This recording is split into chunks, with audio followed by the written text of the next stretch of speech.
प्रदेश में एसआईआर का दूसरा चरण शुरू हो गया है। एक तरफ जहां बीएलओस पहले चरण का ड्राफ्ट रोल लेकर बूथों पर मौजूद हैं, वहीं कांग्रेस के बड़े नेता पार्टी के छोटे छोटे नेताओं से मिलने के लिए फील्ड में उतर चुके हैं। चूंकि पहले चरण में जहां जहां वोट ज्यादा कटे हैं, वहां बीजेपी को सियासी नुकसान होता देखकर पार्टी ने बंद कमरों में कार्यकर्ताओं के साथ प्रशिक्षण शुरू कर दिया है। एसआईआर को लेकर टोटल न्यूज की कैबिनेट मंत्री कृष्णलाल पवार से खास बातचीत हुई है। हरियाणा में चुनाव अभी दूर है, पर सियासत गरमाई हुई है। उसकी वजह यह है कि सर का पहला चरण पूरा हो चुका है और जिस तरीके से बड़ी संख्या में वोट कटे हैं, उससे विपक्ष भी चिंतित है और बीजेपी भी।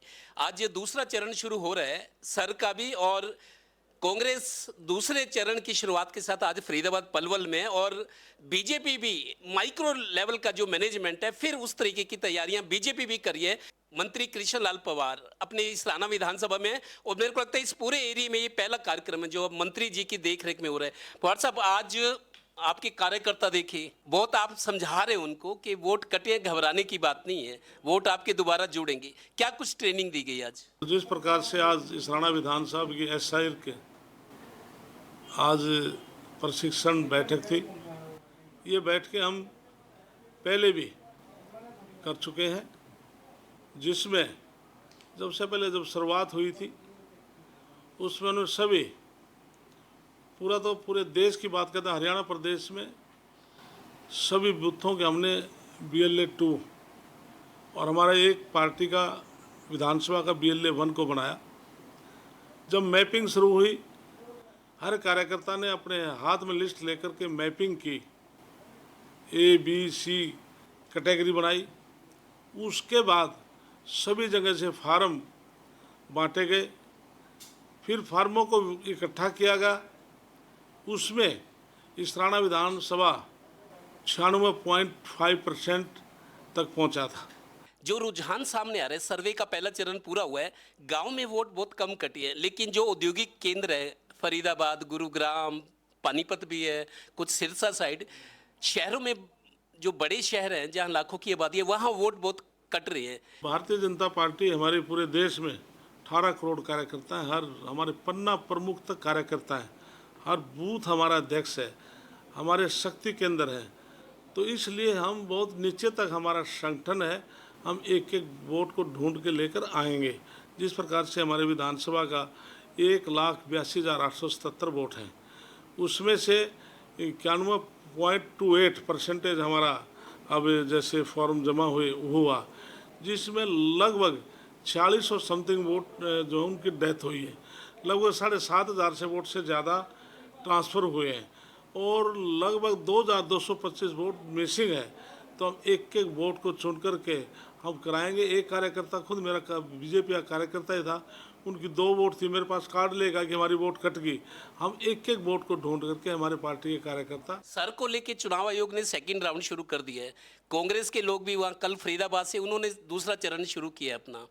बीजेपी की अब क्या तैयारियां हैं? हालांकि देखिए, मुख्य विपक्षी होने के नाते कांग्रेस में लोग महसूस करें कि कांग्रेस हाथ पैर मार रही है, शायद मजबूती की तरफ बढ़ रही है। बीजेपी उसके लिए कितना तैयार है? भारतीय जनता पार्टी, हम 24 आवर कार्यकर्ता हमारा तैयार रहता है। जो पार्टी का आदेश आ जाए, कल रात को मैसेज आया था, आज हमने मीटिंग कर दी, तो इससे आप अंदाज़ा लगा सकते हैं हम कितने एक्टिव हैं।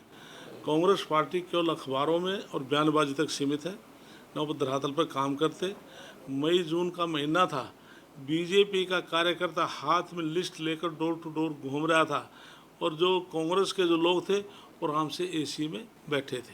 जैन जी सबने देखा, जैन जी दिल्ली में जो हुआ। अब कल यूपी से एक खबर निकल के आ रही है कि वहाँ जैन अल्फा 13-14 साल के बच्चे स्कूलों में सरकारी खड़े हो गए हैं। वो कह रहे जी हमारे पास पानी नहीं है, पंखा नहीं है। कल एक नई तरह का आंदोलन शुरू हो रहा। ये लोगों का आक्रोश सामने आ रहा है। सरकारी स्तर पे मेरे को लगता है कुछ अब गंभीरता की ज़रूरत है। इसके लिए आज नायब सैनिक सरकार, चुनाव से पहले हमने 217 जनता के सामने वायदे किए थे, उसमें लगभग 67 हमारे जो घोषणा पत्र में हम लागू कर चुके हैं। बाकी 1 साल के अंदर सबको कर देंगे। जहाँ तक आज आप इंफ्रास्ट्रक्चर की है, आप पूरे हरियाणा प्रदेश में चाहे NH की बात है, नेशनल हाईवे है, स्टेट हाईवे है, आप सभी देखेंगे, चाहे रूरल की सड़कें आपको सभी अच्छी मिलेंगी। और अभी भी काफ़ी पूरे प्रदेश में सभी विधानसभाओं में नई सड़कों के टेंडर भी हो चुके हैं और बारिश के समय के बाद सभी प्रेस की आपको नजर आएंगी, नई सड़कें बनती नजर आएंगी। दूसरी बात, जहाँ पर शिक्षा की है, स्कूलों की बात है, तो माननीय नायब सैनी जी और माननीय हमारे महिपाल ढांडा शिक्षा मंत्री हैं, स्कूलों का विशेष तौर से आप ध्यान दे रहे हैं। तो हर स्कूल के अंदर चाहे हमारे बच्चे हैं उनके लिए, महिलाओं के लिए, बच्चों के लिए, बेटियों के लिए अलग से हर स्कूल में शौचालय है या तुरंत बनवा दिए जाएंगे, ऐसे माननीय नायब सैनी जी ने आदेश दिए हैं। इसराना को छोड़ के, क्योंकि इसराना की स्थिति ठीक है, बाकी जगह जहां वोट कटे हैं वो वोट बनाई जाए, उसके लिए क्या दस्तावेज चाहिए उनमें जागरूकता लाई जा रही है। सहयोगी श्रीनिवास के साथ देवेंद्र कथोरिया, इसराना विधानसभा, पानीपत।